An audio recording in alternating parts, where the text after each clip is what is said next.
none. My barber told me someday I would buy a galley with gold oars, sail to distant shores, stand up on the prow, noble vogue I steer, steady course to the haven. You many foemen, you many foemen.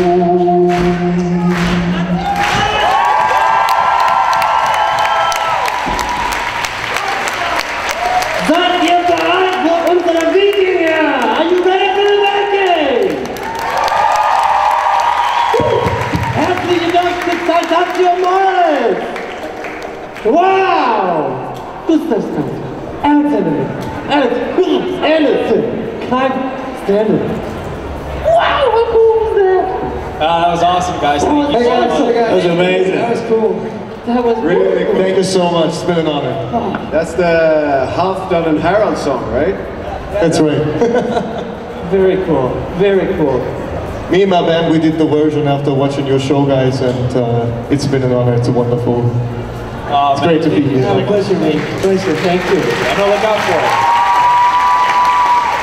Oh. We're on the home stretch. On the home stretch. Our show didn't do anything really. Our show just highlighted the Vikings. You guys will love the Vikings anyway. I think our show was just able to bring everybody together. And that's why we're here. We should be rallying in the future for a Viking con. How about that? Well, we can all just be Vikings and do Viking shit and just Vike out. Remember, if you have a question for the gang, Jennifer, I got it right, I got her name right. Jennifer is there with the microphone on our left, your right. I want to know, are you satisfied with where your characters wound up? I know you hear it a lot, but I just like to hear that. I'm very satisfied. I love that. I love where we went with mine. Spoilers alert, there's stuff happening in the end with my character. And I love that.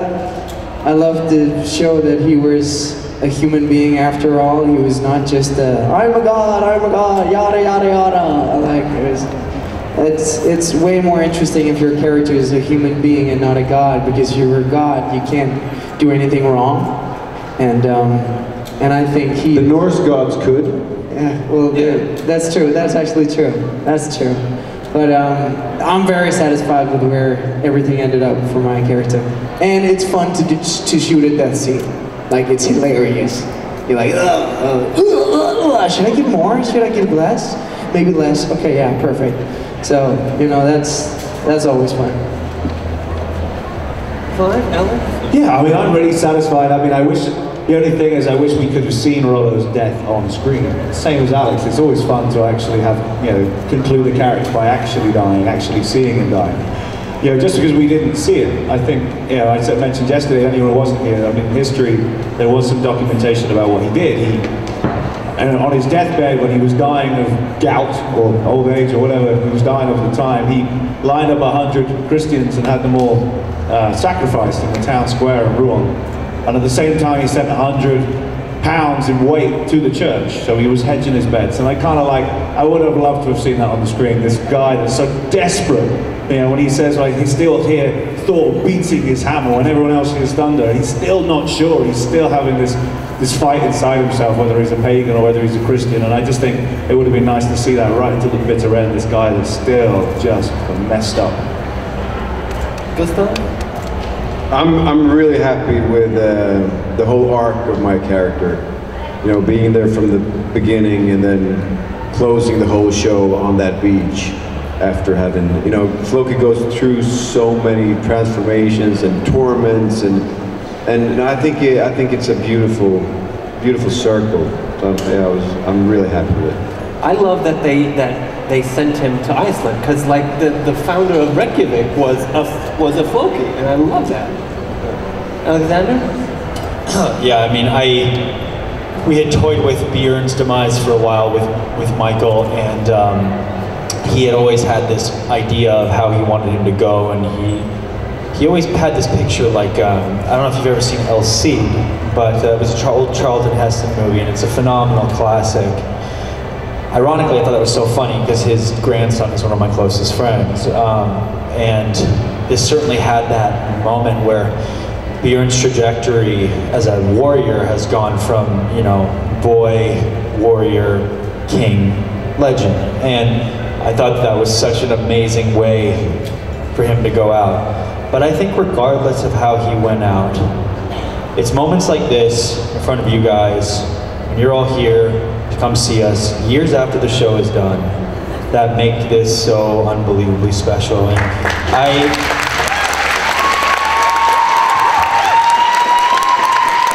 I was playing a warrior on Vikings, so were we all. But there's warriors in real life, and one of them who I just met that made this whole weekend worth it is sitting over there right now, and her name's Nicole, and she's battling breast cancer right now and being an absolute badass. And it's moments like that where just TV and these stories can bring us all together. Absolutely. That make this so fucking special. Yeah. So I think no matter how he went out, I would have been happy because I get to be here. Yeah. You know? Cool. Well said. Go ahead. Hi guys. I have a question for all of you. So if you would have the chance to redo the show, which character would you choose besides the one you played before? It's such a popular question. Yeah. Yeah, we get that. We get that a lot. Like for me, like I would choose Floki again 1,000 times before I would choose anyone else. I thought about it last night. I thought I'd like to play Lagatha. It would be a real acting challenge. Yeah, that's what I'm. It would be like the biggest. Maybe that's how I win my Emmy. Yeah, she's badass. Yeah. No, I think Rollo is a great character, conflicted, you know, and he's struggling, and Ivar is also a great conflicted character. I like the characters that are more complicated. Yeah. You know, I mean, Ragnar is also a great character because he goes through so much as well. But he's sort of like the eyes with which the audience faces this whole journey, right? So I guess some of our other characters are a bit more, you know, twisted. Twisted. We got the question yesterday, and I forgot about one, who's a personal favorite of mine, King Egbert. I absolutely love Linus and what he did with King Egbert. That was extraordinary, and he's also an extremely interesting character. And well, I couldn't do half the job Linus did, but he's a fan favorite of mine. I loved all those scenes with him. He was amazing. It's a great thing to be on a show where every single day you show up to work, you work with people you look at and you're like, God darn it, you're better than me. Fuck yeah, that's cool. Because you have to surround yourself with people in your life that's better, clever, smarter. Okay, I'm out. Okay, yeah, exactly. You better leave. I suppose You better leave then, because it's intelligent. The shortest straw as well, even though it'd still be a real fun character to play, but the shortest straw would have been the seer. Because John Kavanagh, who was incredible, he had to be walked around the studio. He could only see like pinpricks right in front of him. There's so many wires and obstacles you could trip over. That poor guy every day, and there was so much time in makeup. It's a great character, and that would have been the short story. I think. Tremendous actor as well. Great stuff.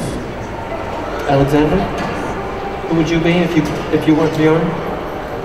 Yeah, you know, actually, no, but really, I think that some of my favorite characters are probably Ragnar and Ivar, just in terms of just the writing of it. I mean, the thing is, like, on the page is so different from how it came about. Like, nowadays, I mean, all these guys and the men and women on our show, I think, did such a good job. I could never imagine myself as their character because, like, I think on the page, Floki was just probably something else very different than what it became because Gustaf brought his own genius to the character, and I think that Travis did the same with Ragnar, and Alex did the same with Ivar, and Clive did the same with Rollo. So it's Rollo, right? Rollo? Okay.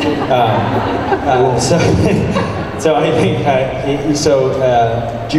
and that was the cool thing about working with Michael, our showrunner, is he's just so collaborative.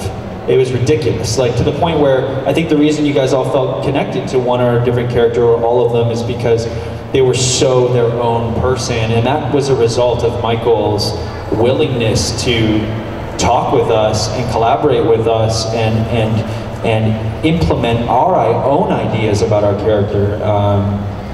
But yeah, I mean, honestly, I wouldn't change it for the world, and I wouldn't change my character for the world, because I was really happy with what I got. Thank you very much. Thank you. Thank you.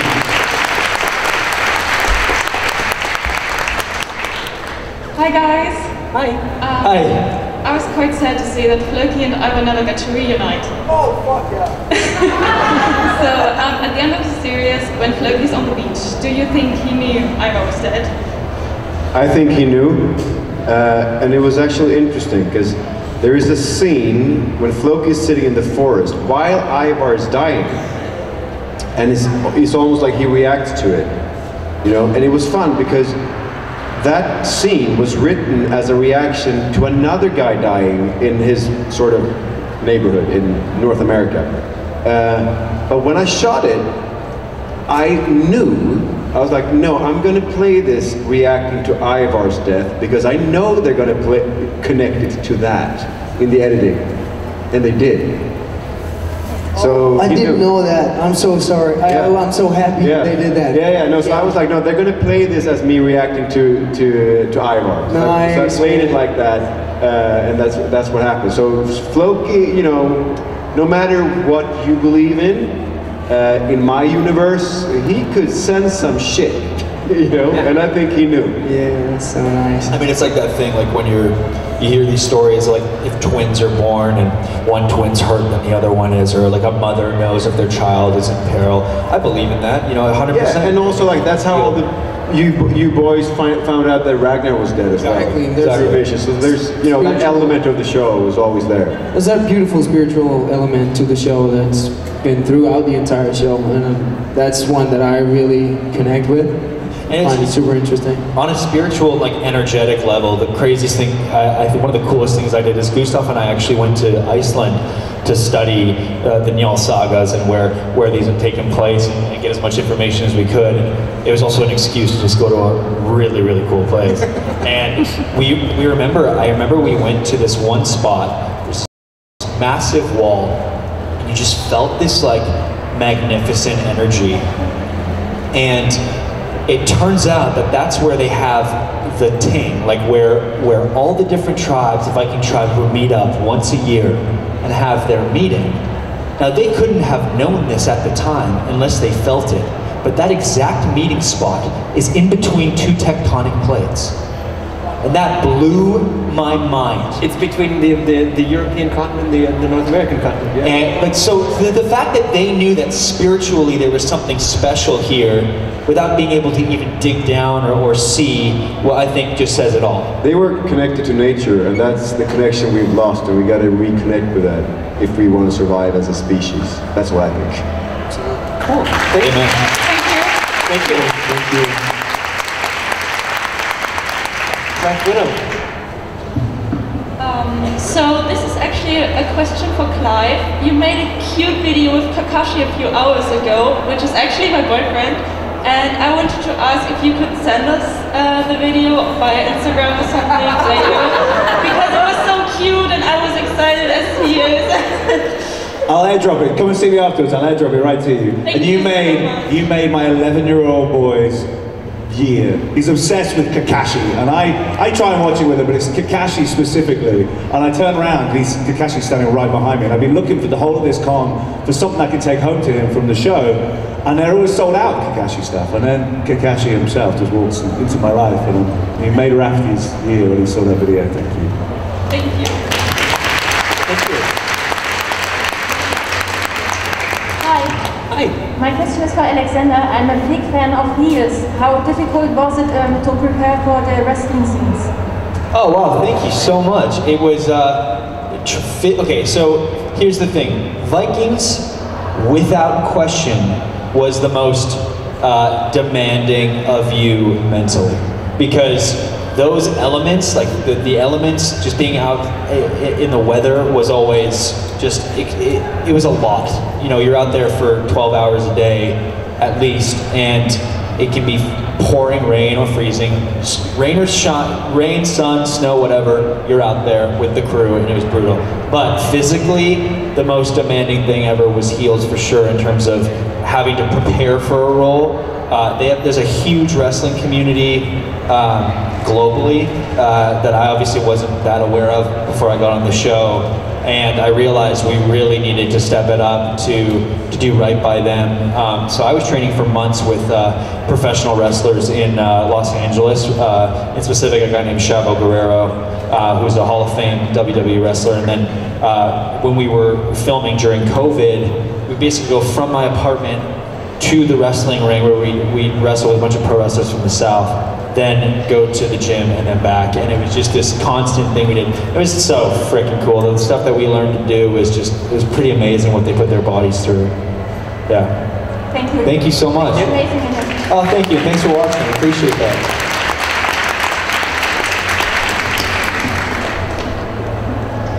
Hi guys. Hey, what's up, man? What was the most uncomfortable scene for you on Vikings? And maybe because of that, the funniest one. I got one. When I was at the top of the battlements, the attack on Paris, I had to fall off of the battlements into the water. And I'm up for anything. I'm quite excitable, and but what I didn't really count on was the fact I'm doing it with my top off. And it's bad enough when you belly flop into water, not when you backflip into water. And I remember falling, and the first time I did it, so they said, like, just swing your axe around a couple of takes, and then just take your own cue and just throw yourself back and just make sure. And also, the water was 9 feet deep, but there was only a 6-foot gap. The rest of the water was only about 3 feet deep, so I had to land in the exact same spot, otherwise I might have broke my legs. But more to the point, when I leapt back the first time, I remember it feeling like forever. It was like 4 1,000, 3 1,000, 2 1,000, slam! And my back went under, and I had to stay under the water as well because we think Rollo was dead. And I remember staying underwater and holding my breath and seeing a shadow come forwards, which is Franklin Henson, our stunt coordinator. And I saw him, he's bringing his, I thought, oh, I just nailed it. And I come out of the water, and I see him, and he goes, "You got another one in you?" Because all they saw was your groin, because the crane camera was following me down, and I threw myself out so far, all they got was the shot of my groin. So once you've done it once, and your back is on fire, I had to go all the way up to the top, and then the second time, they said, don't throw yourself off, just on action, just do those trust exercises. They just said, just fall. It was terrifying. That was the most uncomfortable scene, because it was just not knowing, the fear of the unknown, and then knowing that once you've felt that pain the first time, you're going to feel it the second time. My back was first of all purple and yellow, and then went back. It took a while to go back to normal. Did any of you have like a really uncomfortable scene with Travis? Wait, you should tell them. I was about to. Yeah. We talked about this last night, actually. Oh, there he is. Speaking of the devil.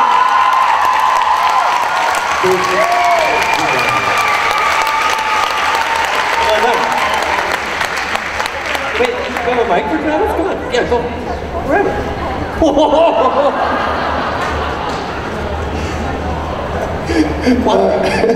How's everybody today? Thank you all very much for coming to Comic-Con in Germany. It's been an amazing time. And, well, Travis Fimmel, everybody!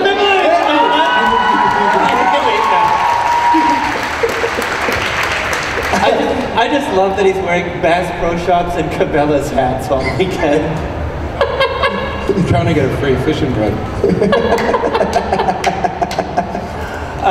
Where did we come from? Yeah, where did we go? Where did we go? Uncomfortable scenes with Travis. Uncomfortable scene with Travis, yeah. So it was a scene where it's a sex scene, and he starts touching me without it. No, that's not.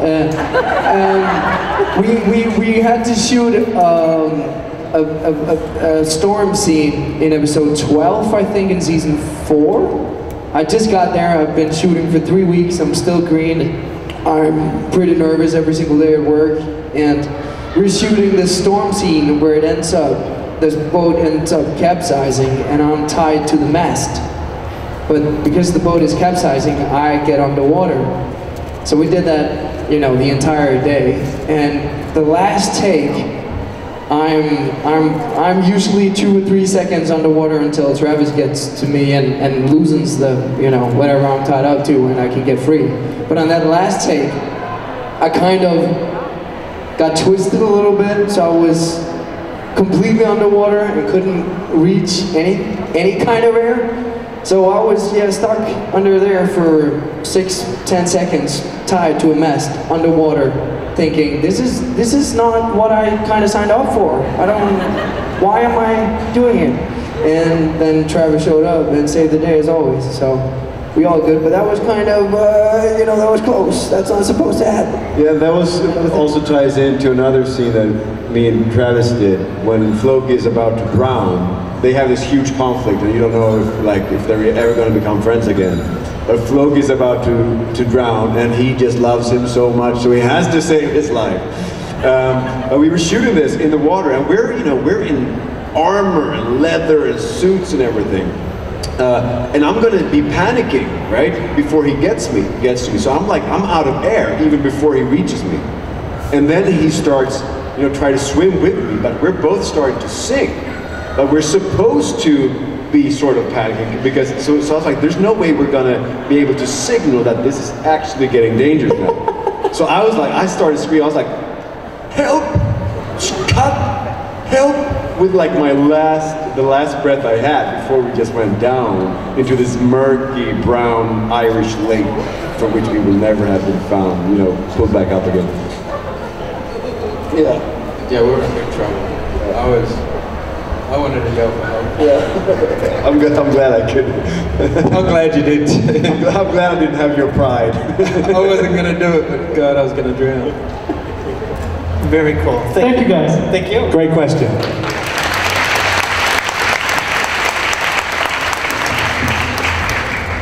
Hi everyone. Hi. So I got a question for both the Alexes, since Clive, Travis and Gustaf been there from the start. I just wanted to ask if it's hard to join a series or a project as big as Vikings from, like, if you're not there from the very beginning. Fuck yeah.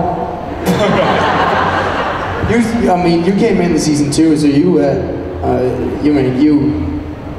know this probably maybe better than me, but I came in season 4. You guys were established. And it was weird. And when this dude died, we all thought, you know, the show was gonna end. Nobody's gonna watch it. That's how it is.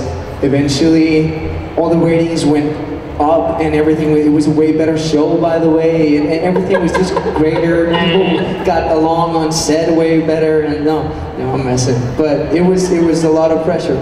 And I remember my first day on set, and there was this guy from the art department. It's me, it's Jordan, it's Margot, and it's David, and you. It's our first scene on the top of the mountain in the little cabin, and we were sitting in the tent, the 4 new guys, and we are shitting bricks. We were pretty fucking nervous.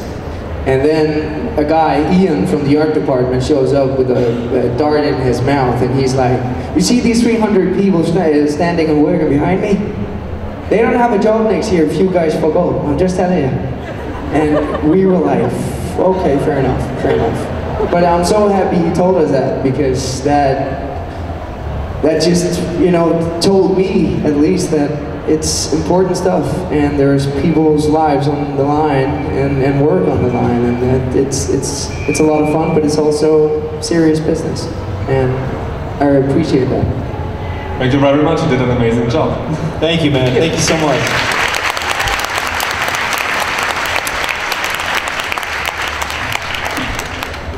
Hi. My English is not perfect. At first, it's probably better than their German.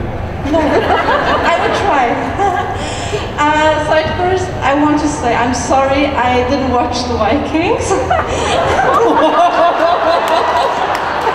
Bring me my axe. Wait a minute. No, reckon I could get it from here. You do see that there's like 6 Vikings on the stage, and then 6 more Vikings on the stage. She thought it's the pretty little Vikings.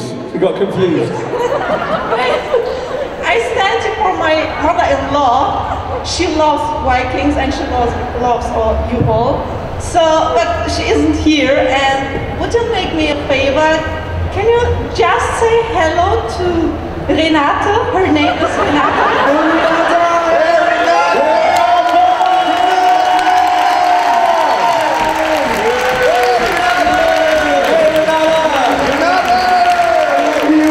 You raised a daughter with terrible television. Thank you very much. You're all amazing.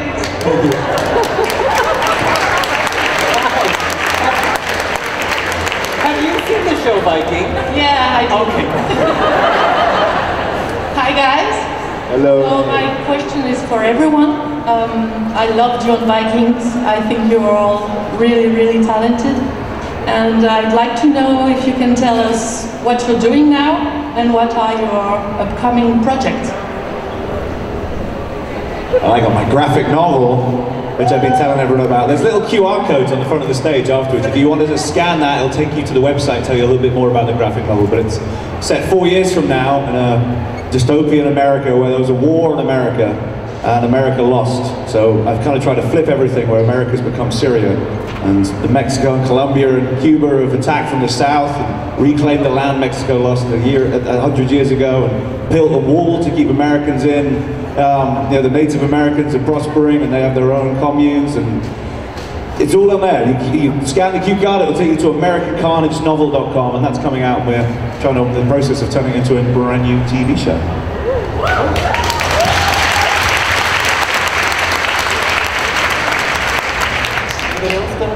Yeah, I'm about to go home in a couple of weeks and do some press for my upcoming movie, The Immigrants, a Swedish movie, and then I'm also shooting another film in Finland at the moment that would come out next year.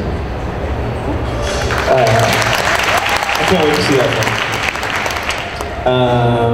I have a film coming out in a couple days in the States called National Champions. It's about collegiate athletes being compensated by the NCAA, which is an $18 billion company, and they don't pay their athletes. I'm going to film a show in January, and working on 2 TV shows right now.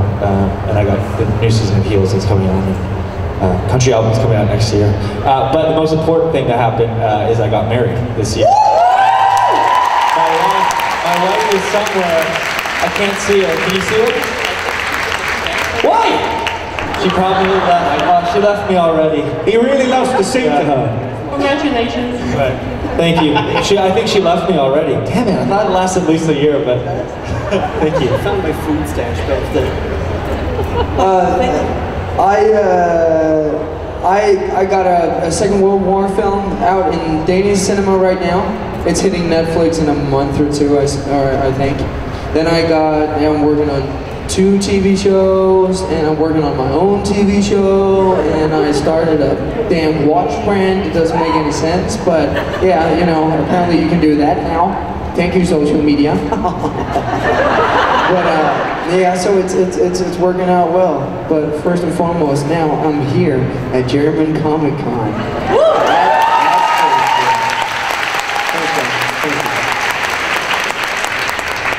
Thank you. Travis. I need a job. Man, I got nothing happening. I need a job. Bullshit. Bullshit. You see Raised by Wolves? It's pretty good at that, isn't it?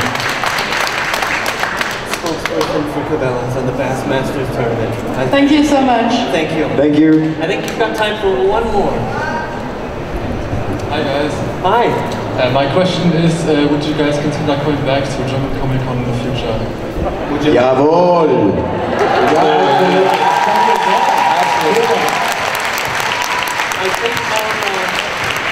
I think our show photographer Jenna is here.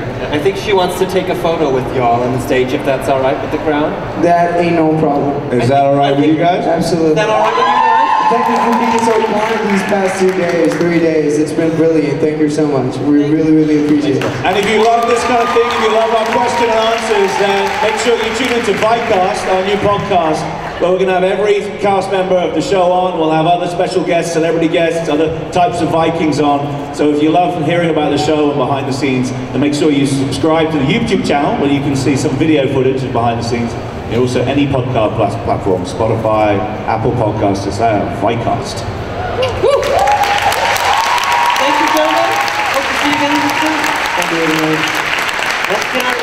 I think we should have the Vikings in the photo with the Vikings, right? Don't you think? Yeah, we're going to go on that side again. There's my wife. I see her. She's right over there. She was hiding. Hi, Laura. There she is.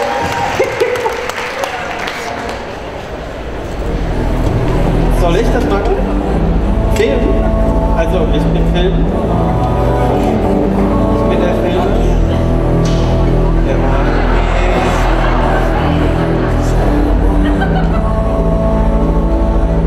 Vikings in there.